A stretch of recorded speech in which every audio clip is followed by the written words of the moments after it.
Vous le savez, le Rendez-vous Tech est entièrement financé par ses auditeurs et pas par des sponsors ou des sociétés tierces.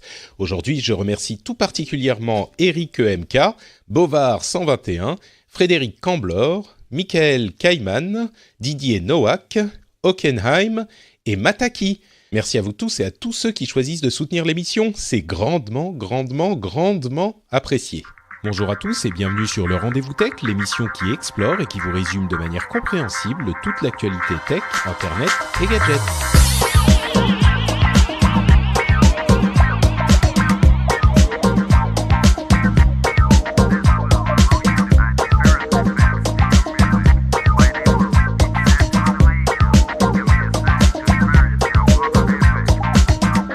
Bonjour à tous et bienvenue sur le Rendez-vous Tech, l'émission qui vous résume toutes les semaines en 1 heure environ toute l'actualité tech, internet et gadgets.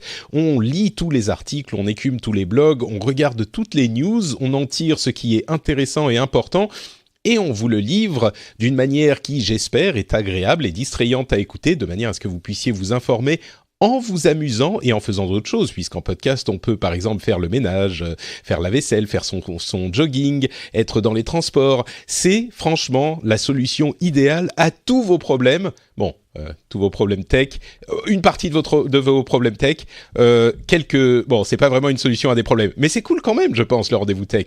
Je m'appelle Patrick Béja et aujourd'hui, on va vous parler de cette histoire dont on ne sait pas trop quoi penser, de hacks chinois avec des puces révélées par Bloomberg, mais démenties par l'ensemble de la Terre, j'ai l'impression. On a aussi les annonces fracassantes de Microsoft, des rumeurs sur la conférence Google qui, encore une fois, a lieu quelques heures après qu'on enregistre l'émission. Donc bon, on va passer un petit peu rapidement dessus parce qu'on saura tout vraiment dans quelques heures. D'autres petites news comme le projet xCloud, le renommage des différents types de Wi-Fi qui est une bénédiction et plein d'autres petites choses. Et pour m'aider à dépatouiller tout ça, j'ai un journaliste professionnel spécialiste de Microsoft et de Google. Donc quelqu'un d'idéal qui couvre toutes les caractéristiques nécessaires, à savoir Kassim Ketfi. Comment ça va, Kassim ? Ça va très bien. Bonsoir à tous. Oui, bonjour. Oui, j'écoutais ton introduction et c'est exactement comme ça que j'écoute les podcasts. Moi, c'est en faisant le ménage, en particulier en faisant l'aspi, c'est quand même vachement pratique. Ben voilà, passer l'aspirateur, c'est censé être quelque chose d'un petit peu pénible. Là, vous le transformez en quelque chose d'agréable. C'est les douces voix de moi et de Kassim qui sont dans vos oreilles. C'est magnifique. Bon, Kassim, on a un programme un petit peu chargé et compliqué aujourd'hui et on va commencer par cette histoire révélée par Bloomberg qui... Alors, je sais même pas vraiment par quel bout la prendre, cette histoire. J'imagine que certains auditeurs en ont entendu parler, mais c'est quelque chose d'assez invraisemblable. Avant même de se lancer dans la description, je sais que c'est pas très idéal de faire comme ça, mais toi, qu'est-ce que tu en as pensé de cette histoire quand tu en as entendu parler la première fois ? Le réflexe évident quand tu es journaliste et que tu vois cette info passer, surtout quand tu es déjà dans les transports en commun pour rentrer chez toi, c'est alors vite, il faut que je l'envoie sur le Slack de la boîte. Attention, les gens, il faut le faire vite. Donc, c'était à peu près comme ça que j'ai vécu la chose. Après, il y a eu très rapidement cette histoire de démenti. Donc, tu vas probablement en parler quand tu vas présenter l'information, ouais. Mais c'est vrai que cette histoire, au-delà de l'histoire en elle-même, ce qui est intéressant dans cette histoire, c'est finalement le conflit entre deux faces de l'histoire, en fait. Ouais, je suis assez d'accord. Je suis assez d'accord avec toi. C'est l'histoire elle-même. Bon, elle n'est pas vraiment confirmée, donc on ne sait pas très bien comment l'approcher. Mais l'élément essentiel, c'est ce conflit assez sans précédent en fait dans ce type de sujet. Ça s'est jamais passé exactement de cette manière. Alors, bon, j'arrête le suspense. De quoi s'agit-il exactement ? Bloomberg a publié la semaine dernière. C'était le jeudi de la semaine dernière, un long article qui fait suite à une longue enquête sur une puce qui serait présente, une toute petite micro-puce qui serait présente sur les cartes mères de serveurs de nombreuses sociétés américaines, dont Apple et Amazon, mais pas seulement, et dont le but serait, qui aurait été placé là par des subterfuges divers, par le gouvernement chinois, ou en tout cas une branche de l'armée chinoise, et donc son but serait de permettre l'accès, de modifier les signaux qui passent par ces cartes mères pour permettre l'accès aux serveurs sur lesquels ces cartes mères sont installées.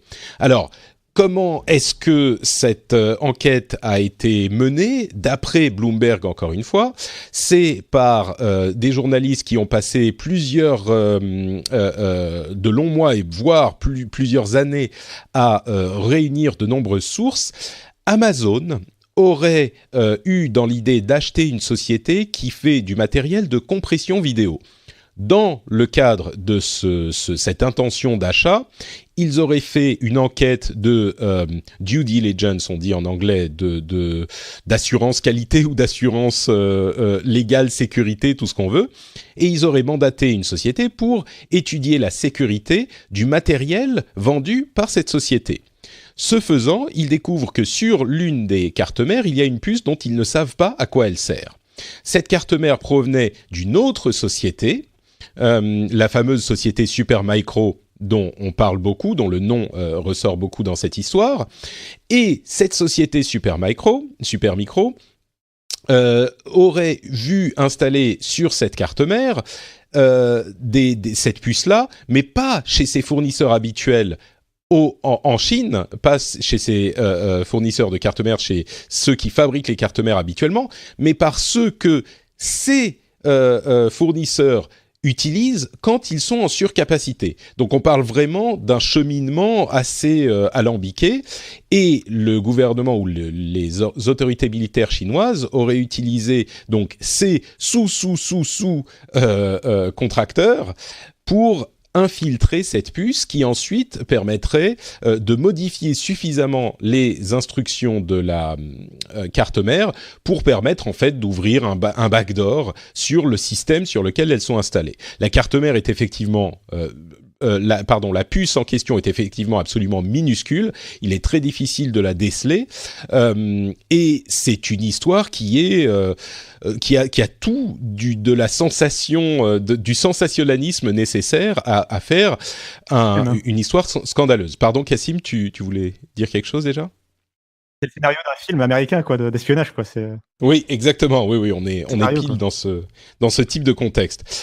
Donc ça, c'est l'histoire qui est rapportée par Bloomberg avec, il faut le signaler, de nombreuses sources. Alors d'après eux, parce que bien sûr, dans ce genre de contexte, les sources restent anonymes. On parle de questions de sécurité nationale, d'accès à des sujets hautement sensibles et des sujets qui pourraient valoir, on imagine, des renvois, des peines de prison ou peut-être même plus grave, des mises en danger si on avait les noms. Donc il est compréhensible que les sources restent anonymes, mais Bloomberg assure avoir enquêté sur des choses qui se sont passées sur une période de plusieurs années, de 4 ans, et avoir, ils disent, 17 ou 18 sources différentes qui confirment et qui corroborent les faits à travers les différentes sociétés et agences nationales.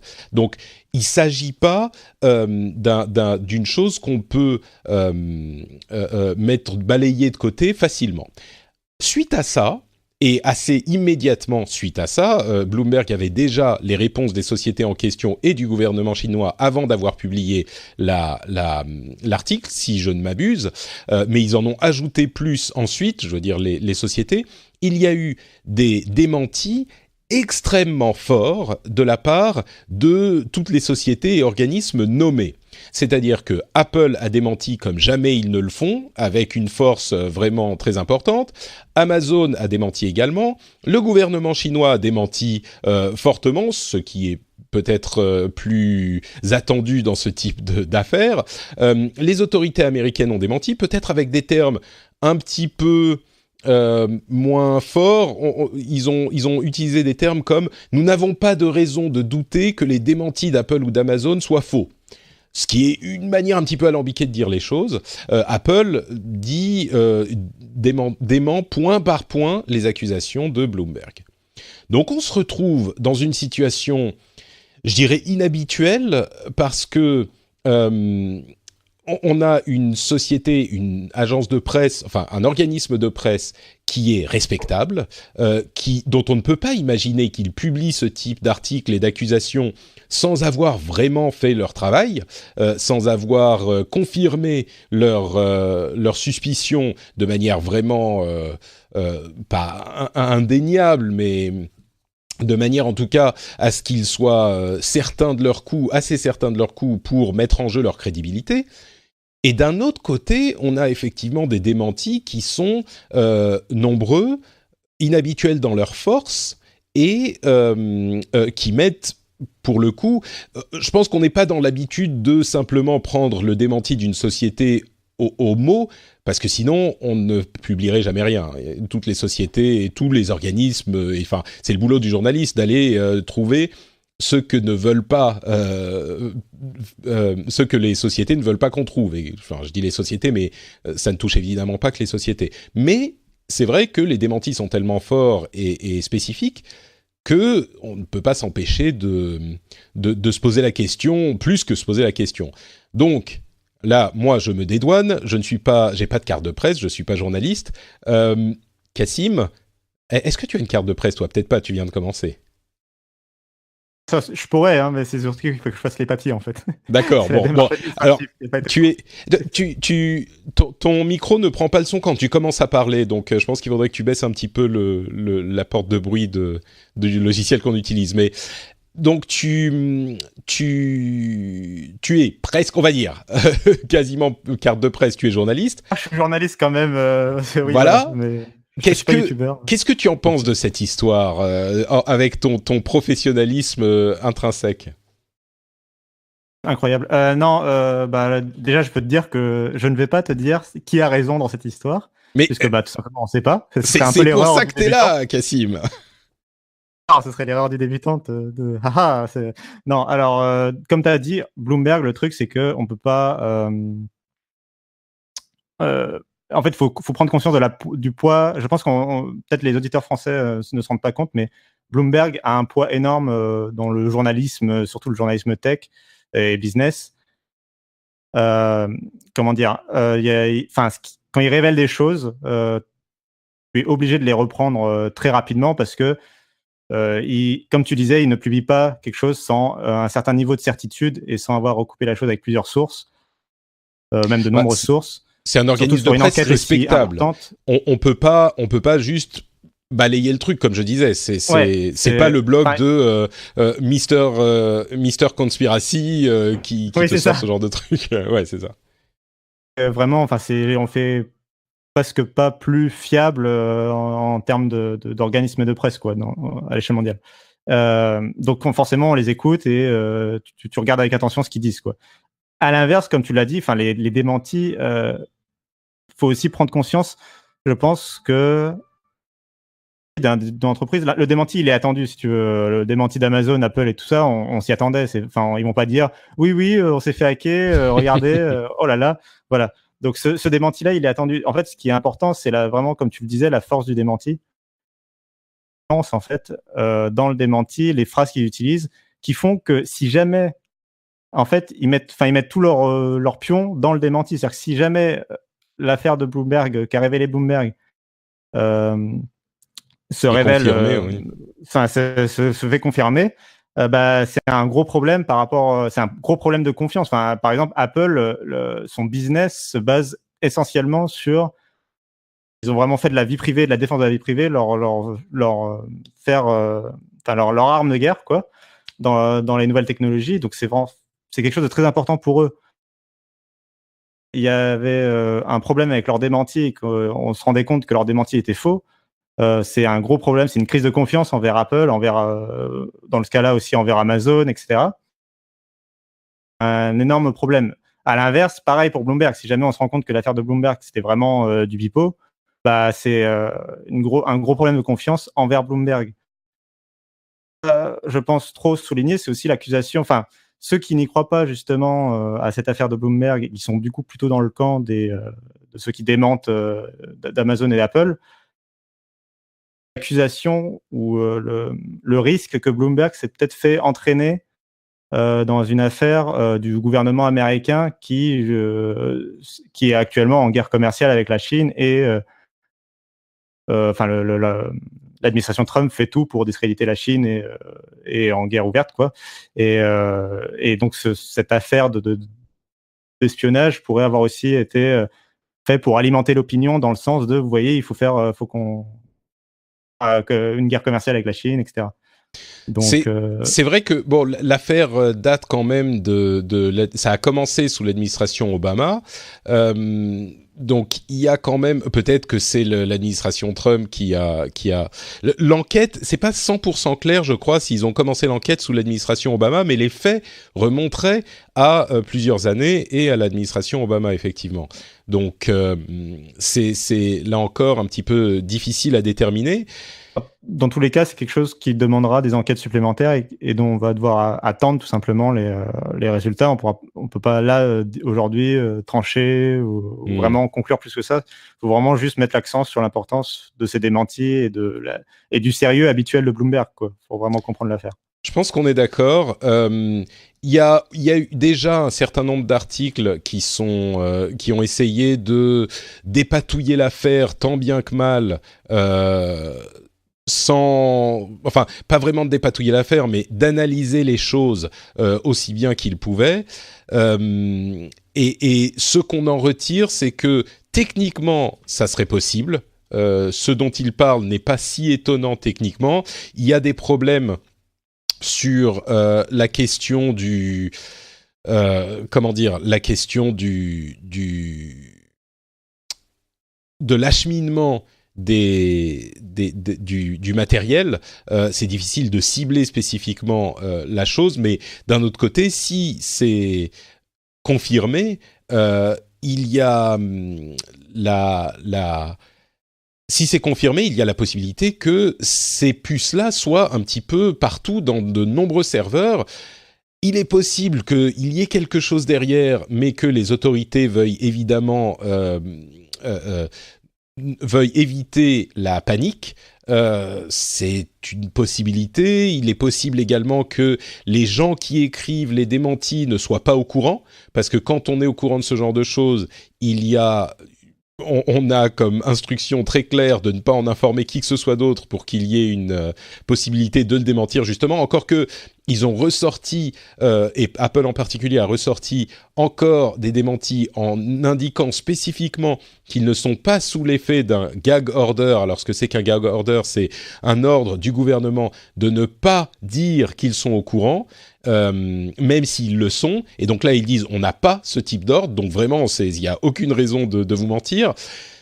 C'est vraiment difficile à dépatouiller encore une fois parce que c'est Bloomberg.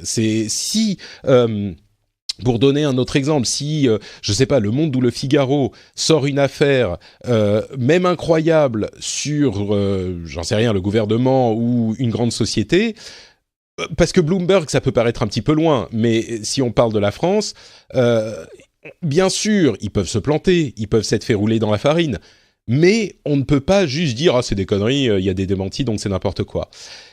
Donc c'est difficile à concilier toutes ces histoires. La seule chose que je pourrais imaginer, ou en tout cas qui pourrait donner une vague idée d'un moyen de concilier tout ça, je ne sais pas si tu te souviens de l'affaire Snowden, et des tout débuts, des premiers jours de l'affaire Snowden, où, selon les leaks, il y avait une affirmation que le gouvernement américain avait un accès direct aux serveurs de AT&T et des opérateurs téléphoniques. Tu te souviens de cette histoire ? Oui, et justement, et les entreprises avaient démenti fermement le fait qu'il y avait un accès direct, parce qu'en fait, l'accès était indirect, quoi. Exactement. En fait, c'est pas qu'ils avaient un accès indirect, c'est que l'accès était direct, mais pas directement par l'intermédiaire de ces sociétés. Ils avaient des petits serveurs, des petites boîtes qu'ils posaient en amont des gros câbles généraux des sociétés en question, et donc la NSA ou Dieu sait quel organisme d'intelligence américain posait donc ces boîtes juste à la sortie des immeubles ou dans les serveurs dans les salles de serveurs quand ils réussissaient à s'y infiltrer, et donc ils avaient accès direct à toutes les données qui remontaient vers ces serveurs. Mais évidemment, les sociétés en question n'étaient pas au courant. Donc, je ne sais pas s'il y a quelque chose qui s'approcherait de ce type d'interaction. En conclusion, je dirais qu'il me paraîtrait quand même extrêmement improbable qu'il n'y ait absolument rien derrière cette histoire. C'est possible, bien sûr, mais ça me paraîtrait improbable. Donc, ça serait ma conclusion sur ce truc. Est-ce que tu veux un dernier mot sur l'histoire avant qu'on parle de Microsoft ? En parlant de Microsoft, pardon, j'ai pas bien entendu. J'ai dit parlons de Microsoft. D'accord, ok, bon voilà. Parlons de Microsoft du coup. Microsoft a donc fait une conférence il y a quelques jours de ça, et cette conférence était également une sorte de puzzle, parce que j'ai pas bien compris ce qui s'est passé. Ils l'ont annoncé en amont. Ils ont dit qu'il allait y avoir... on savait qu'il allait y avoir des annonces sur les surfaces. Et au final, juste avant la conférence, juste avant le début, on s'est rendu compte qu'elle ne serait pas streamée en live. Ce qui est quand même devenu inhabituel aujourd'hui dans le monde des conférences tech. Mais peut-être que c'était bien joué pour Microsoft, parce qu'en fait, ils avaient très peu de choses à annoncer. Peut-être que c'était intentionnel, parce qu'ils n'ont annoncé quasiment que des mises à jour de leur matériel existant.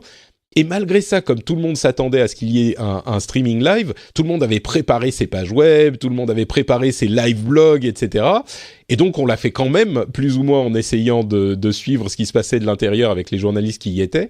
Et donc, ils ont eu, je pense, un petit peu plus de couverture que s'ils avaient juste annoncé les produits. Parce qu'en fait, il n'y a pas grand-chose de neuf, je crois. Mais c'est toi le spécialiste. Peut-être que tu peux nous dire de quoi il s'agit dans cette conférence, Cassim. En tout cas, tu as bien cerné le truc. C'est clairement, ils n'ont pas fait de streaming en direct parce qu'ils ne voulaient pas faire monter trop la hype parce que ils n'avaient pas grand-chose à annoncer, clairement. Là, ce qu'ils ont annoncé, c'est vraiment des petites mises à jour très légères de leur Surface Pro, Surface Laptop et Surface Studio. Donc, on a le Surface Pro 6. La seule nouveauté, c'est que le processeur change de génération et que maintenant, il sera disponible en noir, alors qu'avant, la seule couleur des surfaces depuis la toute première Surface, couleur grise, donc qui est d'ailleurs un peu, qui était devenue un peu la couleur représentant, qui permettait à Microsoft de se différencier un petit peu du reste du marché. Donc là, ils reviennent, en tout cas, ils reviennent à cette finition noire. Voilà. C'est vraiment. Attends, excuse-moi, je t'interromps, mais c'est vraiment l'annonce de cette conférence que les matériels ont des processeurs plus puissants et sont disponibles en noir, en fait. Mais c'est ça, le Surface Pro 6, par exemple, c'est la seule nouveauté. Surface Laptop 2 aussi. Le design ne change pas du tout. Et en particulier, ce qui a été épinglé, c'est le fait que quand ils disent que le matériel ne change pas du tout, c'est que c'est les mêmes ports qu'avant. Et donc, il n'y a pas de port USB Type C, par exemple, qui est quand même la nouvelle connectique universelle que l'on retrouve maintenant sur l'ensemble par exemple, tous les PC neufs de cette gamme de prix, puisqu'on parle de machines vendues autour de 1 000 € à peu près, à partir de 1 000 € en tout cas. Toutes les machines neuves dans cette gamme de prix proposent de l'USB Type C avec du Thunderbolt derrière, peu importe, mais ils proposent au moins de l'USB Type C, quoi. Donc, c'est absent complètement. Ouais. Donc, on a mise à jour du Surface Pro 6, mise à jour du Surface Laptop 2 et mise à jour du Surface Studio 2. C'est de bonnes machines, mais effectivement, on n'a pas de changement de design ou de modification vraiment intéressante. Mais je te vois bien, mauvaise langue, petit troll qui aime bien dire du mal de Microsoft. Tu dis qu'il n'y a rien de nouveau, ou c'est peut-être moi qui ai dit qu'il n'y avait rien de nouveau, mais il y a quand même quelques trucs un petit peu différents. Ils ont des casques qui s'appellent les Surface Headphones, qui ont l'air un petit peu intéressants. Le Surface All Access Programme qui donne en fait un achat sur une période de 24 mois, c'est un peu Surface as a Service.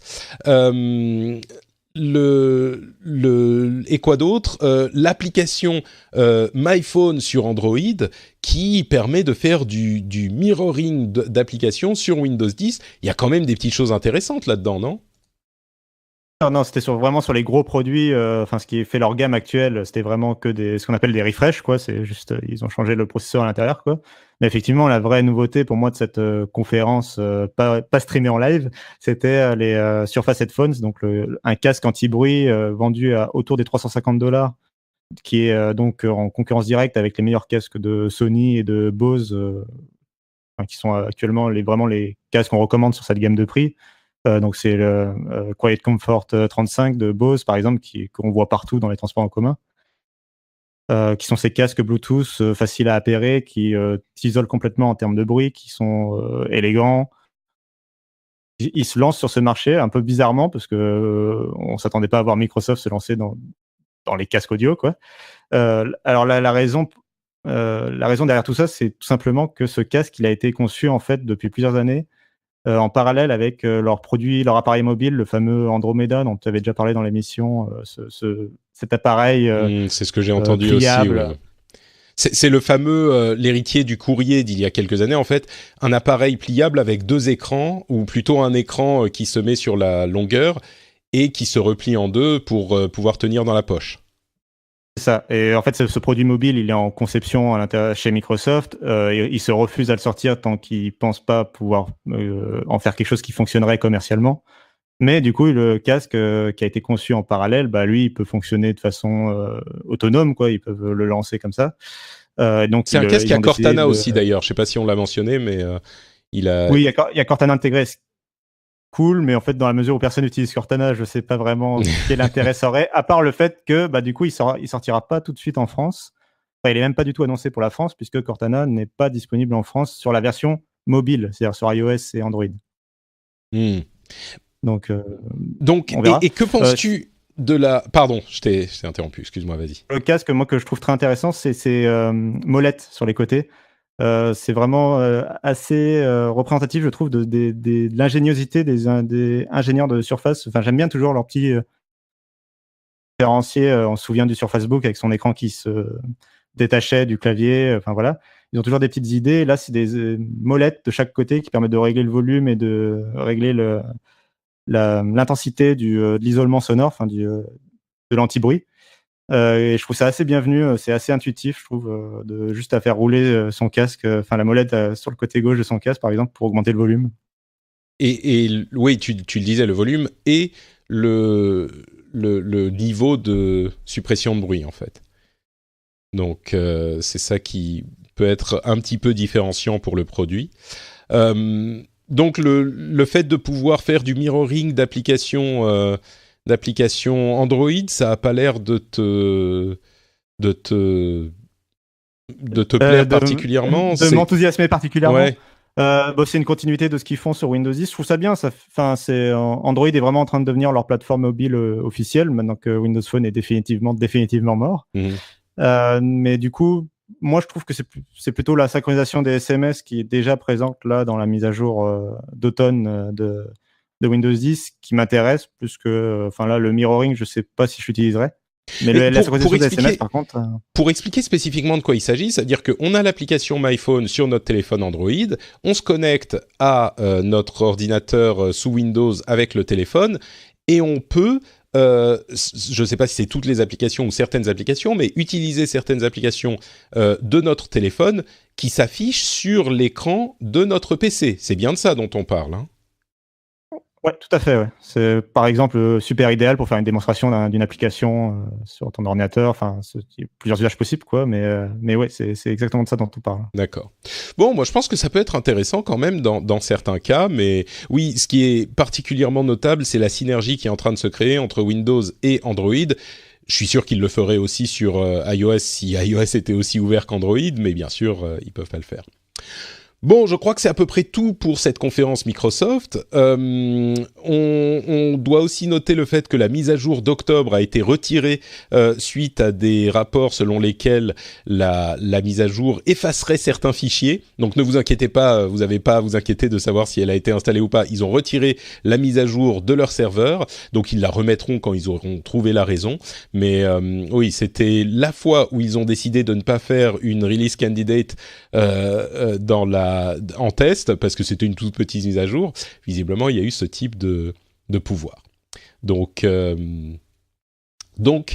voilà. Non, mais c'est un problème récurrent. Alors pour le coup, c'est quand même un problème qui commence à devenir récurrent chez Microsoft, parce qu'il y avait eu aussi des problèmes techniques à la sortie de la mise à jour en avril, de la précédente mise à jour de Windows 10. Donc ils ont vraiment des soucis, je trouve, de correction des bugs sur la sortie de la mise à jour. En général, dès que la mise à jour en fait est dans la nature et d'un coup concerne des millions de machines, il y a des bugs qui se détectent qu'ils ne pouvaient pas détecter en interne. Ça, c'est normal. Le souci, c'est qu'ils ont le programme Insider qui permet normalement de tester, enfin qui permet aux fans en fait de Microsoft de tester en avance les mises à jour. Et normalement, ces mises à jour, ces bugs devraient être détectés par ce programme-là. En l'occurrence, il y a des personnes qui avaient remonté le bug en fait, mais ils n'ont juste pas été remontés assez à Microsoft. Enfin, il n'y a pas eu assez de votes pour ces bugs-là pour que Microsoft daigne y prêter attention. Et du coup, ça a créé la situation qu'on connaît là. Mais il y a vraiment un problème. Enfin, il va falloir que Microsoft réfléchisse mieux à sa façon de détecter, gérer et corriger les bugs avant les sorties de mise à jour. Je crois qu'une release candidate qui incite plus de gens à l'installer, ça aurait pu potentiellement régler le problème. Là, ils ont choisi de ne pas le faire. Oui, mais c'était une erreur clairement, et il faut qu'ils posent ce sujet-là, quoi.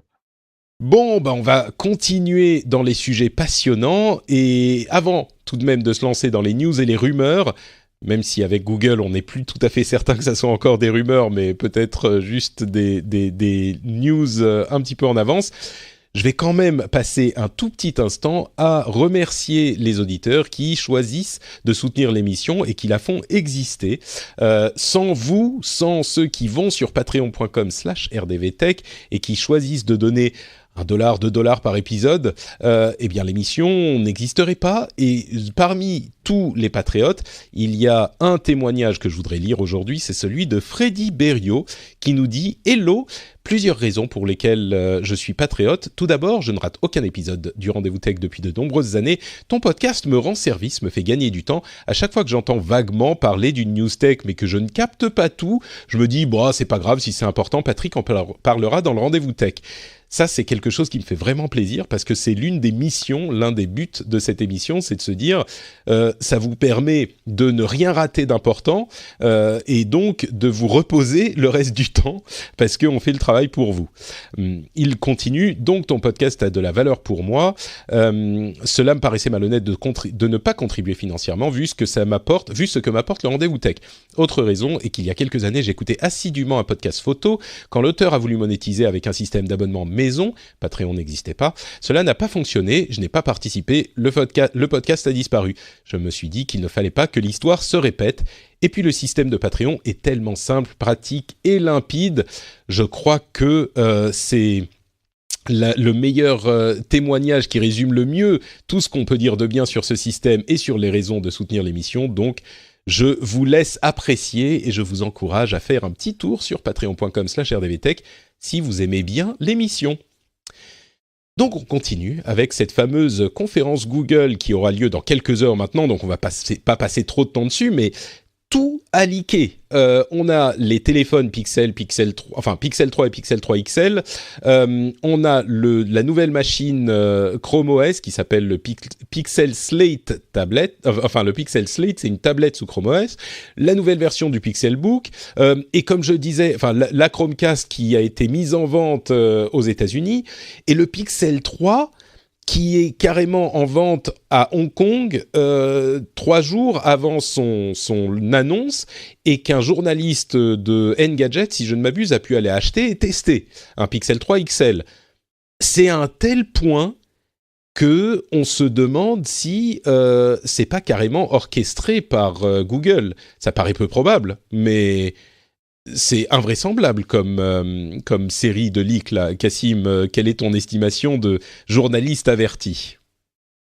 Bon, il y a une théorie effectivement comme quoi Google aurait tout manigancé depuis le début, ha ha ha. Mais personnellement, j'y crois pas une seule seconde parce que déjà, on contrôle pas autant les fuites comme ça. Enfin, c'est bizarre. Là, il y a des fuites, genre le téléphone qui est en vente à Hong Kong, c'est complètement improbable. Enfin, c'est pas, voilà.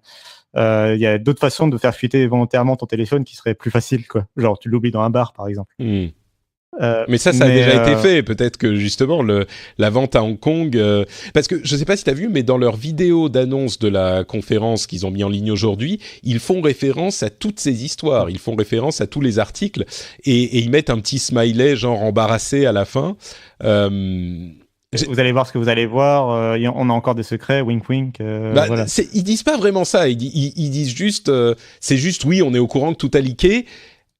Mais en même temps, ça pourrait être vous allez voir, on vous a bien eu effectivement, mais c'est pas forcément ce qu'ils sont en train de dire.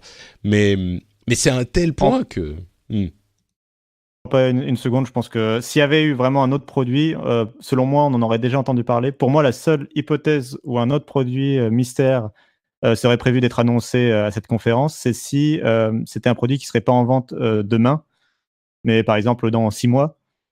C'est la seule façon pour qu'une entreprise américaine puisse vraiment garder le secret. On l'a vu avec Apple, par exemple, je sais pas, sur l'iMac Pro, chez Microsoft avec des produits Surface aussi à l'époque. Simplement, pour qu'un produit ne fuite pas, il faut qu'il soit en conception que aux États-Unis avec une petite équipe très rapprochée, que des prototypes n'aient pas encore été fabriqués en Chine pour pas que ça fuite des lignes d'assemblage. Et en fait, c'est des produits du coup, qui sont forcément prévus pour 6 à 12 mois après l'annonce, quoi. Mais du coup, est-ce que tu penses que ça fuite tellement parce que en fait Google n'a pas l'habitude, ils sont relativement jeunes dans ce type d'entreprise de fabrication de leurs produits eux-mêmes. Tu crois que ça fuite plus que chez les autres juste parce qu'ils n'ont pas l'habitude, c'est ça, et qu'ils savent pas comment bien verrouiller toute la chaîne de production?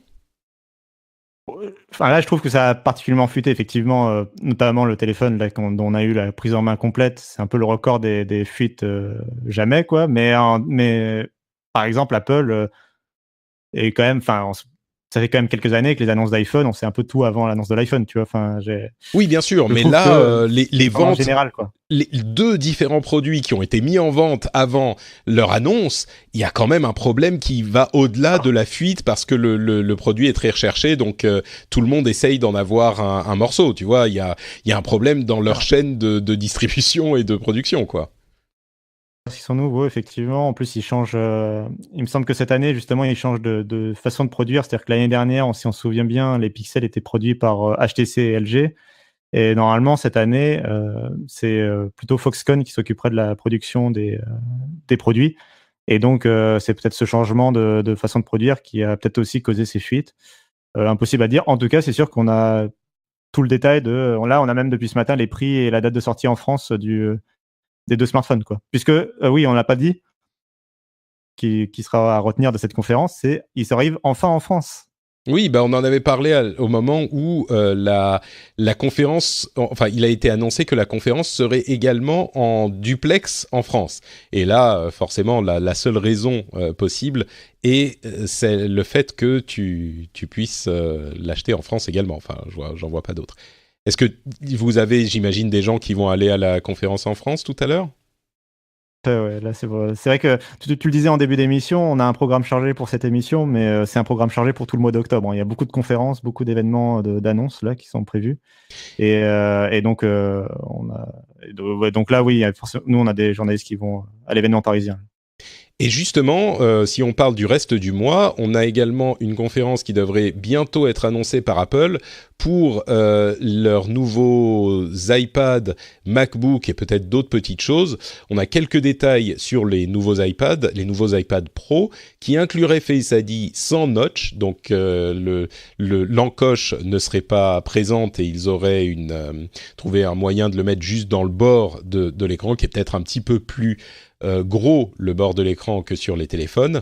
Il pourrait faire du 4K HDR par USB-C et il y aurait un nouvel Apple Pencil qui s'appellerait l'Apple Pencil 2, qui serait un petit peu différent, un port magnétique qui aurait d'autres fonctionnalités que comment il s'appelle déjà le port des iPad Pro? C'est pas le Smart Connector? Voilà, c'est ça, qui aurait des fonctionnalités plus avancées que le Smart Connector. Donc voilà, ça c'est les petites rumeurs qu'on a sur les prochains iPad Pro qui devraient pas tarder à être annoncés. Bon, passons aux news et aux rumeurs en général. Microsoft a annoncé son projet xCloud, qui est en fait une version dans le cloud de sa console Xbox One. On savait qu'ils étaient en train de travailler dessus puisqu'ils l'avaient annoncé à l'E3. On pensait pas que ça allait être annoncé dès maintenant, mais bon, c'est encore une preuve de plus que le jeu vidéo en streaming est en train d'envahir l'ensemble de l'industrie, à voir si ça fonctionnera vraiment commercialement. Mais là encore, je ne peux pas m'empêcher, comme je le disais la dernière fois, d'avoir une petite pensée pour Yann, qui ne croyait pas du tout en cette technologie. Bon, elle a mis un petit peu plus de temps à arriver que je ne pensais. Mais comme je le disais, je pense que c'est surtout des problèmes d'offres commerciales, pas tant des problèmes d'offres technologiques. Mais bon, là encore, je pense que si on veut prendre l'aspect un petit peu plus industrie et société, puisqu'on est dans le rendez-vous tech plutôt que dans le rendez-vous jeu, je me dis que la manière dont Phil Schiller, qui est responsable aujourd'hui du département de la division Phil Schiller, qu'est-ce que je raconte Phil Spencer, qui est responsable de la division Xbox au sein de Microsoft, la manière dont il a convaincu Satya Nadella de remettre des sous dans la division jeux vidéo, il est allé le voir et il lui a dit « Écoute Satya, je sais que t'aimes le cloud, on va tout mettre dans le cloud. Ça va être du cloud partout, des consoles dans le cloud, les serveurs vont tout faire, et donc c'est Xbox dans le cloud. » Et donc là, on a la concrétisation, je pense, oui, pardon, tu es d'accord? Je disais Azure All the Things. Oui, exactement, Azure All the Things, c'est ça.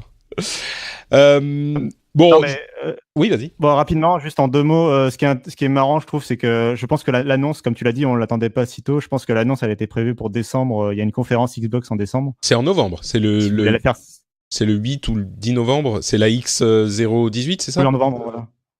Je pense c'était prévu pour cet événement-là et pas pour maintenant. Et en fait, il y a Google qui a annoncé son projet similaire la semaine dernière, son Project Stream, qui est à peu près la même chose. Et d'un coup, en une semaine, ils annoncent ça sent. Enfin, je trouve que ça sent un peu la réaction pour rappeler plutôt que eux aussi sont sur le sujet, quoi. C'est pas faux, oui, peut-être. Bon, on en saura plus, peut-être même l'offre commerciale qui sera lancée bientôt, puisque le projet semble assez avancé. En tout cas, ils ont déjà lancé bientôt, je dis lancé en test. Ils mentionnent bien le fait qu'ils ont des serveurs dans tous les pays du monde et ils ont déjà ce matériel dans un de leurs serveurs aux États-Unis, donc ils semblent prêts à lancer ce test, quoi. L'une des meilleures décisions que la Wi-Fi Alliance ait pris depuis sa création, ça c'est quelque chose qui est vraiment qu'on pouvait espérer mais auquel on n'osait pas y croire. Ils ont décidé de changer les noms des différents types de réseaux Wi-Fi et de passer de noms complètement obtus comme 802.11 AX en des trucs beaucoup plus simples comme Wi-Fi 4, Wi-Fi 5 et Wi-Fi 6. Ah, c'était quand même pas si compliqué. Il leur a fallu 20 ans pour réussir à comprendre qu'on ne comprenait rien à ce truc. C'est invraisemblable. Donc les Wi-Fi 802.11n, c'est Wi-Fi 4. 802.11 AC, c'est Wi-Fi 5. Et 802.11 AX, c'est Wi-Fi 6. Et bien sûr, il y en aura d'autres après. J'espère qu'ils vont s'y tenir et qu'on n'aura pas New Wi-Fi, Wi-Fi Pro, Wi-Fi X, Wi-Fi 6+, oui, c'est ça. C'est vrai. Ah, voilà. Une autre annonce du côté de chez Amazon qui a décidé d'augmenter le salaire minimum de ses employés aux États-Unis et en Angleterre. Je ne sais pas si c'est le cas en France aussi. J'imagine que la législation est peut-être un petit peu plus sévère à ce niveau-là, donc les employés Amazon étaient un petit peu mieux payés déjà en France que leurs confrères américains et anglais. Donc ils montent les revenus de environ $12 à environ $15 par heure, ce qui est quand même une augmentation substantielle. Il y a deux bémols plus ou moins énormes à ajouter à cette annonce. D'une part, ils ont dans le même temps sucré les bonus mensuels et les bonus d'action que les travailleurs pouvaient avoir. Donc en fait, ils ont transféré une partie du salaire dans le salaire nominal. Ce qui, bon, on parle quand même souvent de salaire nominal quand on parle de rémunération, donc j'imagine que l'un dans l'autre, si on se plaignait que le salaire était trop bas, je pense que les gens qui s'en plaignaient ne prenaient pas en compte les bonus mensuels et les bonus d'action, etc. Donc c'est de bonne guerre de dire, bah voilà, maintenant le salaire est augmenté, il n'y a pas les trucs que vous preniez pas en compte dans vos critiques. Ok. D'un autre côté, il y a quand même aussi le fait que leurs travailleurs sont ils sont eux en concurrence avec d'autres grandes sociétés qui font ce type de travail et que les autres payaient quand même beaucoup plus qu'Amazon. Donc, à la fois, ils ont cet avantage, entre guillemets, fiscal de se dire, bah, on augmente les salaires, mais en fait, de fait, on perd pas moins d'argent parce qu'on a les bonus qui sont supprimés. Et d'autre part, c'était une augmentation qu'ils devaient quand même. C'est une interprétation, hein, mais je pense qu'elle voit assez juste. C'est une augmentation qu'ils devaient aller faire de toute façon parce que il était plus difficile pour eux de trouver les bons employés parce qu'ils allaient à la concurrence qui payait mieux. Donc c'est quand même un bon coup de com' d'Amazon.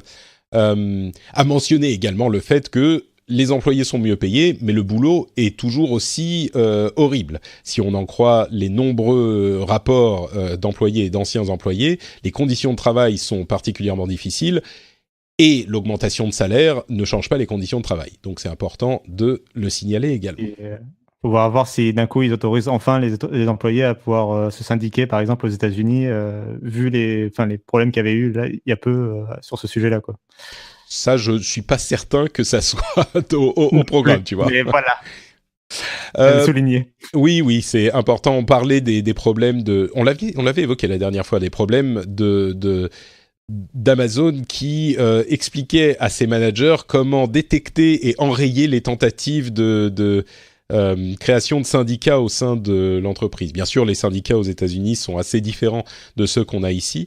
Et clairement, dans ces industries-là, les employés ne sont pas vraiment syndiqués, ce qui leur cause du tort pour défendre leurs droits, évidemment.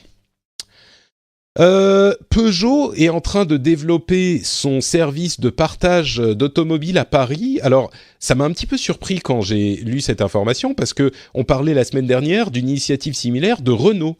Donc, Peugeot et Renault sont en fait tous deux en train de développer ces services dans un premier temps à Paris et puis j'imagine ailleurs ensuite. L'échec d'Autolib, ou le semi-échec ou échec, je ne sais pas si on peut parler d'échec total ou de semi-échec d'Autolib, on aurait pu penser que ça mette fin à ce type d'expérience. Clairement, si Peugeot et Renault y voient quelque chose d'intéressant à faire, il y a encore des choses à faire dans le domaine, je crois. Tu m'interromps quand il y a quelque chose que tu veux.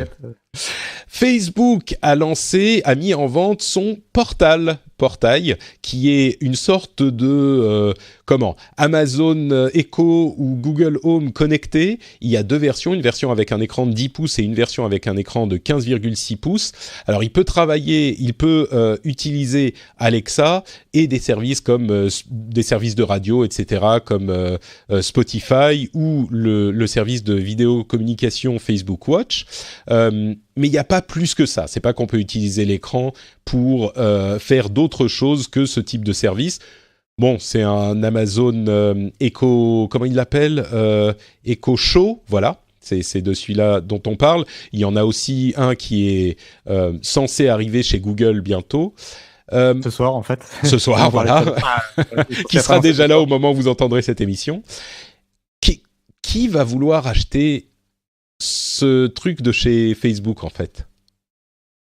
et dans ma rédaction, enfin, il y en a qui étaient enthousiastes effectivement par rapport à ce produit, dans le sens où c'était un peu le produit facile à vendre à tes parents pour faire du Facebook Messenger, tu sais, en visioconférence facile. Alors moi, personnellement, je suis pas du tout enthousiaste. Pour moi, c'est plutôt, enfin, j'ai l'impression qu'entre ça, comme tu dis, et le produit de Google ou d'Amazon, j'ai un peu l'impression de voir le retour en force des cadres photo numériques, quoi. Ouais. Et enfin, pour moi, c'est, enfin, surtout au prix où c'est vendu, c'est-à-dire entre 200 et 400 $. Enfin, acheter un iPad, quoi. Enfin, et vous avez aussi Facebook dedans et vous avez tout un panel d'utilisation autres qui me semble tout aussi bien. Enfin, je sais pas. Enfin, j'ai vraiment du mal à m'enthousiasmer pour ça, pour un truc de Facebook. En plus, je sais pas si c'est vraiment bien adroit de la part de Facebook de lancer un tel produit, d'avoir en termes de vie privée des utilisateurs, etc., quoi. C'est bon. Ensuite, personne n'est obligé de l'acheter, mais c'est vrai que c'est la caméra Facebook dans votre maison. À une époque où Facebook a vraiment un défaut d'image de marque dans ce domaine et dans le domaine de la vie privée. Bon. Mais en même temps, ça montre l'importance de ce marché, je crois, des enceintes et des écrans. Bon, des écrans connectés, ça couvre beaucoup de choses, mais des enceintes à écran connectés, peut-être qu'on peut le dire comme ça. Les écrans domestiques, quoi. Oui, oui. Mais c'est l'importance de ce marché que même Facebook tente de s'y engouffrer. Bon, à voir. C'est vrai que ce qui est presque ironique, c'est que on va peut-être se dire ah oui, mais Facebook, la vie privée, c'est quand même un petit peu trop d'avoir aussi une enceinte à écran connecté. Et du coup, on va se rabattre sur quoi? Sur Google pour protéger sa vie privée. C'est quand même c'est quand même un choix un petit peu étrange, on va dire. Vas-y, enfin, je te laisse enchaîner avec le truc d'après. Oui, on enchaîne justement avec le truc d'après. Donc, il y a il y avait un bug dans Google Plus et dans son API que Google a, ou plutôt que le Wall Street Journal a révélé et que Google a confirmé. En fait, c'est comparable à ce qui a provoqué le scandale Cambridge Analytica avec Facebook il y a quelques mois. Bien sûr, si on n'en parle pas en début d'émission, c'est que il n'y a pas eu autant d'accès. À vrai dire, d'après Google, il n'y a eu aucun accès malicieux ou illégal. Pardon. Oui. D'après, qu'est-ce que tu dis? Il y a Google Plus. Aucun accès à Google Plus du tout. Oui, c'est ça. Ça concernait spécifiquement Google Plus. Et donc, moi, je veux bien les croire que si la vulnérabilité n'avait pas été découverte, ils n'ont pas eu tellement à souffrir de fuite de données. Là où c'est amusant, c'est que Google a décidé, suite à ce bug, d'enfin débrancher les machines qui tenaient Google Plus en survie artificielle. Et donc, Google Plus va tirer sa révérence d'ici quelques mois. Ça sera mi-2019, si je ne m'abuse. Bon, le réseau social, même si je sais qu'il a ses fans encore aujourd'hui, pour certaines utilisations spécifiques, il faut avouer que le réseau social est un petit peu devenu la ville du western qui est désertée avec les petits buissons qui roulent et le vent qu'on entend dans le fond. Voilà, la fin de Google+. Bien sûr, Cassim, toi, c'est une tristesse sans fin que tu ressens à cette annonce, j'imagine. Ah bah c'est sûr, depuis Android, là, depuis ce matin, on pleure la disparition de Google+, petit ange. Parti trop tôt. Non, mais non, enfin...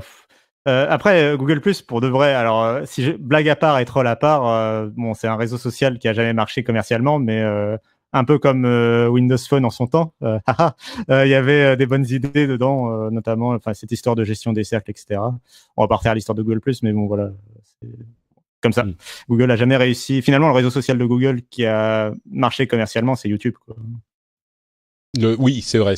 Bon, réseau social, c'est une description un petit peu généreuse, mais c'est vrai que... Oui, non, t'as raison. Et surtout, ce qu'il est important de rappeler au moment de cette annonce, c'est que la raison pour laquelle Google avait lancé Google+, c'était cette idée qu'ils avaient besoin d'un réseau social pour accueillir des données sur leurs utilisateurs, pour pouvoir construire des profils utilisables. Ça a été lancé à un moment où Facebook en particulier prenait énormément d'importance sur le web, et donc l'idée était qu'il fallait avoir un réseau social pour savoir ce que les gens likaient, je dis intentionnellement likaient plutôt que aimaient, likaient, partageaient, etc. Donc ça permettait d'avoir des données beaucoup plus précises sur vos utilisateurs. Et la raison pour laquelle ils ont un petit peu abandonné la chose, c'est pas qu'ils se sont dit bon bah finalement on n'a pas besoin de données, c'est qu'ils se sont rendus compte que par tous leurs autres services, que ça soit la recherche, le mail, etc., ils réussissaient à avoir suffisamment de données sur leurs utilisateurs. Et donc ils n'avaient plus besoin de ce réseau social pour cette raison. Donc c'est important de le rappeler également. En tout cas c'est l'analyse la plus commune, je pense, de ce qui s'est passé avec Google+. Tiens, parlons un petit peu de la Californie. On sait qu'ils ont voté une loi sur la neutralité du net qui était particulièrement forte, qui est d'ailleurs en train d'être remise en question par les grands opérateurs téléphoniques et même la FCC aux États-Unis, l'organisme qui est censé réguler les communications. En plus de ça, ils viennent de voter une loi qui oblige les compagnies publiques, donc cotées, à avoir au moins une femme sur leur board en 2019, d'ici 2019, 2 en 2021 et 3 ou plus pour les boards qui ont au moins 6 personnes. Donc, c'est intéressant parce que ça va affecter toutes les sociétés de la tech importantes qu'on connaît. La plupart d'entre elles sont basées en Californie, donc ça affecte bien sûr Apple, Google, Amazon, pas Microsoft. Leur siège est, si je ne m'abuse, à Redmond. Non. À Seattle, quoi. Enfin, du coup, c'est la région de Portland, Washington. C'est ça, voilà, l'État de Washington, et qui est à pas confondre avec la ville de Washington. Mais oui, donc ça va affecter énormément de monde. C'est marrant de voir à quel point la Californie, qui représente une immense partie de l'économie américaine, de la force économique et culturelle américaine, et par certains aspects, bien sûr, pas par tous, hein, il faut pas non plus faire avaler des couleuvres aux gens, mais par certains aspects, est quand même hyper progressiste comparé à certains pays européens. Alors que chez nous, généralement, on est plus progressiste. Aux États-Unis, la Californie est en tout cas, bon... c'est sur ces deux lois, peut-être laissons les choses dans leur perspective, sur ces deux lois, quand même fait, je pense qu'on pourrait considérer comme les bons choix, quoi. Aux États-Unis, d'une manière générale, la Californie, elle a tendance à faire figure d'exception, ou en tout cas d'être un peu effectivement à l'avant-front de ce genre de combat, quoi. C'est certain. Et d'ailleurs, ils ont une population qui représente, une population et une économie qui représente l'un des plus grands pays du monde, si on prend juste l'État en considération. Donc, ils sont souvent à contre-courant du reste des États-Unis. Un petit truc intéressant, tiens, une collaboration, ou plutôt, on peut dire une collaboration entre Wikipédia et Internet Archive, deux organisations auxquelles je fais des dons très régulièrement. Vous savez que les sources de Wikipédia sont hyper importantes. Il faut sourcer son travail quand on écrit des articles du type de ceux qu'on peut trouver sur Wikipédia. Et il y avait un gros problème avec le web qui est ce qu'on appelle le pourrissement du web. C'est pas les infox, oui on dit infox et plus fake news. C'est pas les infox et les trolls ou pas uniquement, mais plutôt le fait que les liens ont tendance à pointer vers des endroits qui disparaissent, des pages qui disparaissent, qui sont bougées, qui ne sont plus hébergées. Et donc, ce qui était utilisé comme référence sur Wikipédia avait parfois tendance à disparaître. Eh bien, l'Internet Archive, avec sa Wayback Machine, qui archive donc des versions différentes dans le temps de différents sites, a permis à ces sources d'être redirigées, non pas vers le site d'origine, mais vers sa version archivée sur le site de l'Internet Archive, et c'est le cas pour 9 millions de liens qui n'étaient plus valides sur Wikipédia et qui ont été redirigés vers leur version archivée, ce qui est plutôt une bonne utilisation de ces services et un bon exemple de l'utilité d'initiatives comme The Internet Archive, quoi. Wikipédia, qu'on salue toujours, qui est quand même, je pense, moi je le dis souvent, c'est la meilleure chose qu'on ait créée sur Internet de loin. Il y a rien à redire quasiment, quoi. C'est le truc est se vérifie lui-même, il n'y a pas de pub, voilà, c'est gratuit, c'est financé par les dons des gens. Voilà. C'est vrai qu'il c'est au moins la meilleure chose qu'on ait créée sur Internet. Peut-être après le rendez-vous tech à la limite. Oui, et les deux sont gratuits et financés par leurs utilisateurs. Donc, c'est vraiment... on est d'accord. Le Wikipédia suit un modèle absolument idéal.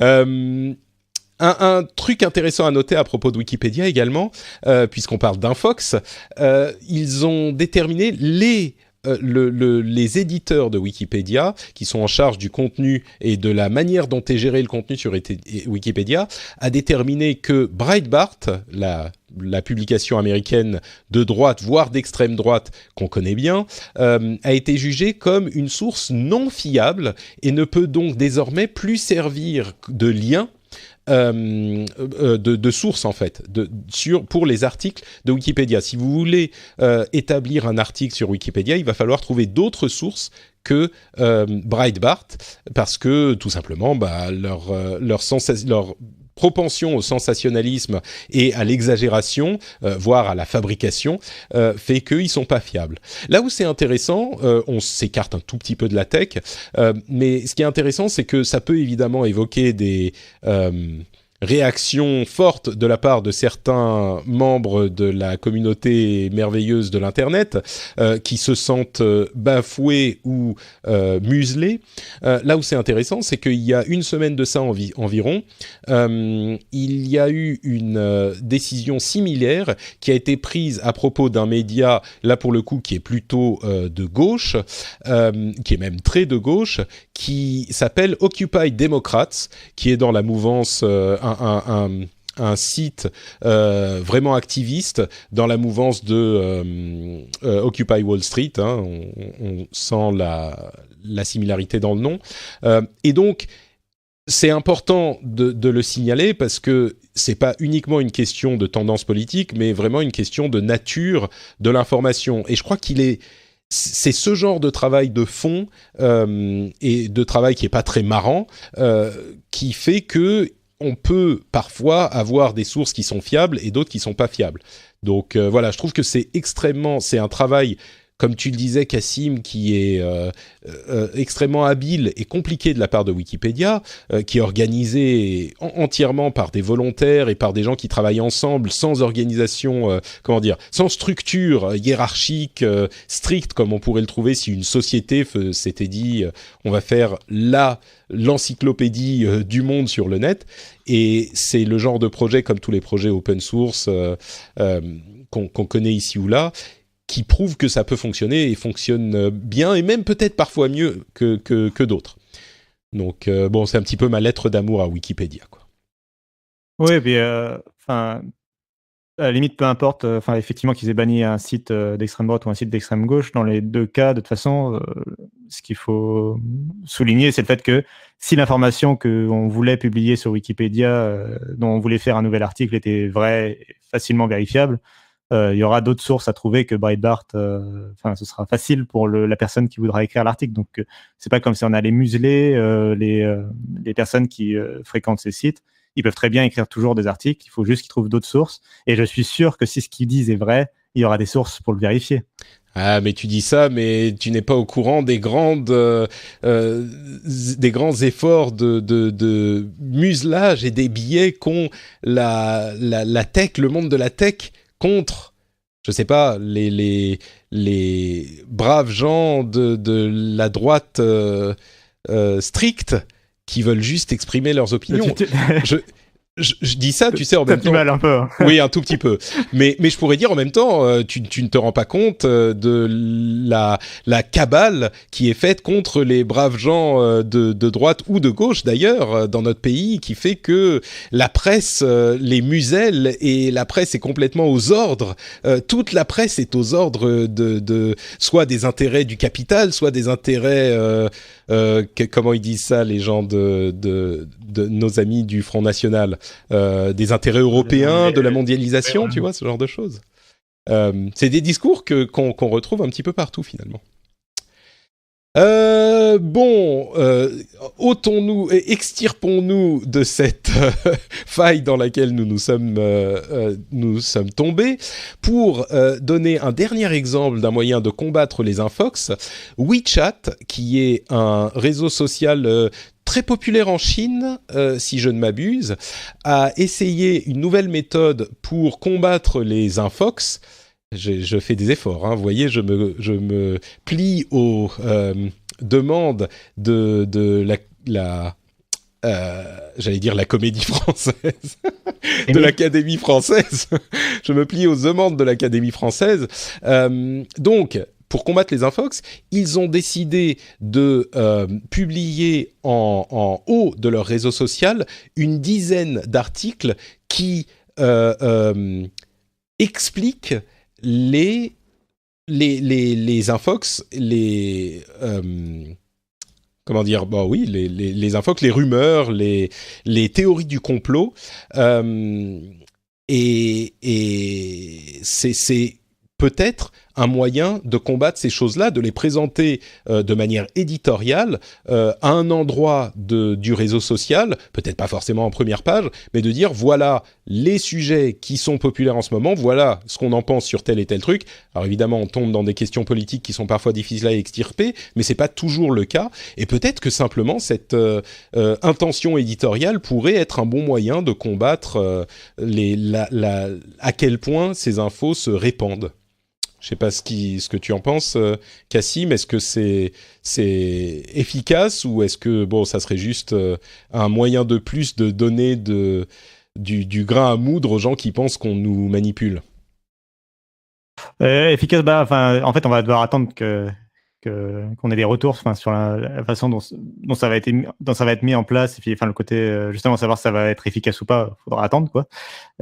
Sinon, ça me semble être une idée intéressante et toujours est-il que toutes les idées, j'ai envie de dire que sur ce sujet, toutes les idées sont bonnes à prendre, puisque c'est vraiment le problème, c'est le mal du siècle entre guillemets. Ouais, on peut dire ça. Non, mais en ce moment, en tout cas, c'est vraiment le problème. C'est vraiment un problème très récurrent sur Internet.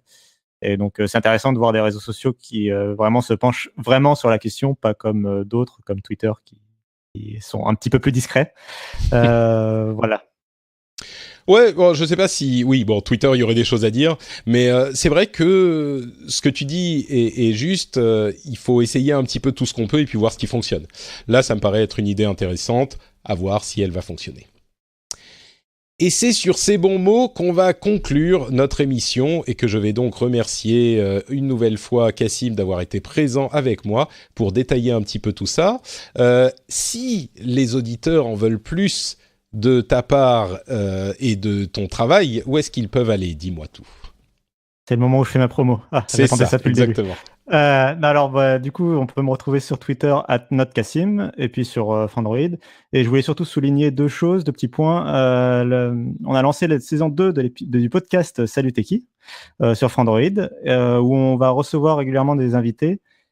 Et là, on a deux petits entretiens avec Olivier Frigara de On refait le Mac, où on revient sur le lancement de l'iPhone XS et où on revient sur les 10 ans de conflit un peu entre Android et iOS, la guerre des chapelles. Bien sûr, avec un sérieux qu'on nous connaît. Et puis, on a deuxième chose, on a lancé Vroom il n'y a pas longtemps, qui est un nouveau média, une marque lancée par Numérama, je vais y arriver, qui est dédiée, comme son nom l'indique, aux nouveaux moyens de locomotion. On en parlait un petit peu dans l'émission avec Peugeot.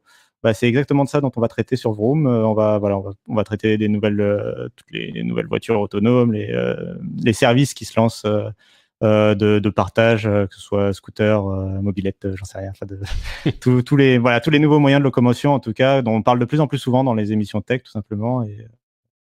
Et du coup, avec Numérama. Tiens, j'ai une question à propos de Vroom. C'est une sous-marque de Numérama, donc c'est uniquement sur le site de Numérama, ou est-ce qu'il va y avoir un site spécifique dédié ? C'est uniquement sur Numérama, dans une rubrique qui est quand même bien dédiée, enfin qui vraiment change l'interface du site. Enfin, c'est vraiment. Mais c'est pas vroom.fr, ouais, quoi. C'est un élément du vraiment site Numérama. Dédiée. Ouais, il y a juste des comptes sur les réseaux sociaux qui sont dédiés. Comme ça, si on veut juste s'informer de cet élément-là, on peut simplement suivre Vroom. J'ai oublié Vroom Tech, voilà, sur Twitter par exemple. et on aura toutes les infos qui vont bien. Super, merci beaucoup Cassim. Je dis ce qu'il en est pour ma part. Note Patrick sur Twitter, Facebook et Instagram. Vous pouvez me suivre partout sur tous les réseaux sociaux que vous aimez pour avoir des infos exclusives et croustillantes. Non, j'en fais un peu trop. En tout cas, c'est Note Patrick partout. Vous pouvez également venir commenter l'épisode sur frenchspin.fr, commenter sur la qualité du réseau de Cassim qui parfois a fait un petit peu défaut dans cette émission, mais pas trop, je pense que ça ira.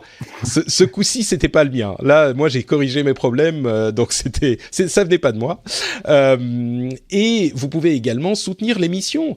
Si vous pensez qu'elle vous apporte quelque chose, si elle vous a permis d'y voir un petit peu plus clair sur ces sujets un peu compliqués qu'on a évoqués, n'hésitez pas, patreon.com/rdvtech, vous choisissez 1 ou 2 ou 3 $ par épisode, comme vous voulez, un petit peu plus, un petit peu moins, c'est vous qui choisissez. Vous choisissez le nombre d'épisodes que vous soutenez par mois, vous choisissez quand vous arrêtez. Ça prend 2 minutes pour s'inscrire. Franchement, qu'attendez-vous pour vous lancer, pour avoir le plaisir, la fierté d'être un patriote? Qu'attendez-vous? Rien, vous pouvez le faire tout de suite. Merci à vous tous qui choisissez de le faire. Je vous aime d'amour. On vous donne rendez-vous dans une semaine pour un nouvel épisode et on vous fait de grosses bises. Ciao, ciao. Ciao.